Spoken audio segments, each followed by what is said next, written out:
যেমনটি জানছেন আপনারা যে ঢাকাতে ঢাকাতে বিমানবন্দরে আগুন লাগার পর থেকে তো কক্সবাজার থেকে যে ডোমেস্টিক যে ফ্লাইটগুলো ছিল সেটি কক্সবাজার থেকে আর ছেড়ে ঢাকার উদ্দেশ্যে আর যায়নি। তো বিকাল পেরিয়ে এখন সন্ধ্যা যে মাগরিবের পর তো কক্সবাজার বিমানবন্দরে আমি এখন আছি আন্তর্জাতিক বিমানবন্দরে।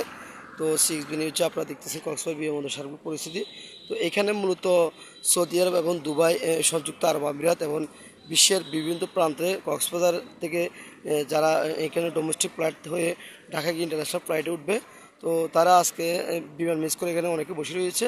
আমি অনেকের সাথে কথা বলছি, তারা কক্সবাজার জেলার বিভিন্ন প্রান্ত থেকে, বিভিন্ন অঞ্চল গ্রাম থেকে তারা এখানে দুপুর থেকে এখন সন্ধ্যা ছুঁই ছুঁই সন্ধ্যা পেরিয়ে এখন রাতের দিকে ঢুকবে, তারা অপেক্ষা করতেছে।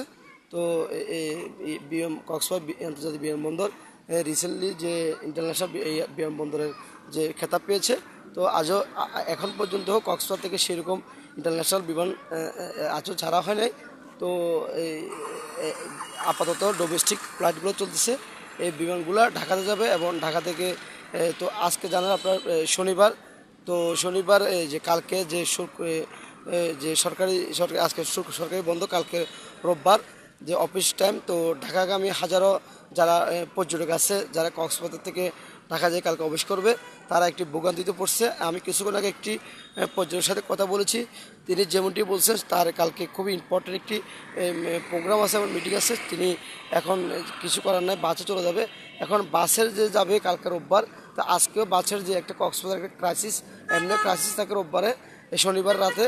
তো আজকেও ঢাকার এখন অনেক ক্রাইসিস এবং যে কক্সবাজারের যে ট্রেনের টিকিট সেটি এখন ওরকম পাওয়া যাচ্ছে না।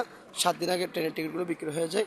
তো কক্সবাজার বিমানবন্দরে দুপুর থেকে এখন পর্যন্ত হাজারো ড্রাইভার এবং কক্সবাজারের বিভিন্ন জায়গা থেকে যারা পর্যটক তারা আসছিল যে ঢাকা চলে যাবে, তারাও আজকে যেতে পারতেছে না।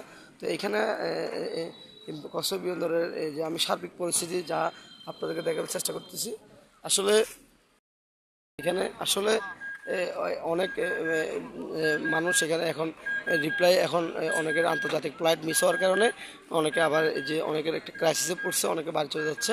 তো কখন এটা ফিডব্যাক দিবে সেটাও কক্সবাজারের যে বিমানবন্দরে যারা কর্তৃপক্ষ আছে এরকম অনেকে এটা শেয়ার করে নাই, ভালো রিপোর্ট দিতে পারে নাই। তো এই ছিল কক্সবাজার এয়ারপোর্ট থেকে 6B নিউজের সর্বশেষ আপডেট।